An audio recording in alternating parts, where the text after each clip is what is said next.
Hindi naman, why not, di ba? And parang medyo, in terms of age, parang medyo nandun naman na po tayo sa ate, sa kanila. So, wala naman kasi ganun talaga po si Via and I'm very happy with playing Via. Yun, kasi sa lahat ng mga karakter, kay Via rin naman ako pinakamalapit po talaga.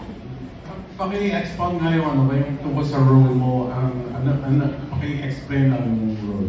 Ako po dito si Via, Archie student with Heaven, Gab, and Nicole, ayan. Pero kaming anim, barkada kami. And then, kumbaga ako yung palaging nagpapauwi kapag gabi na. Yung, wag masyadong iinom, may pasok pa bukas. May curfew. Ganyan, wag masyadong lumande. Yung mga ganun. Ako, si Via po yung mas ganun. Ayun.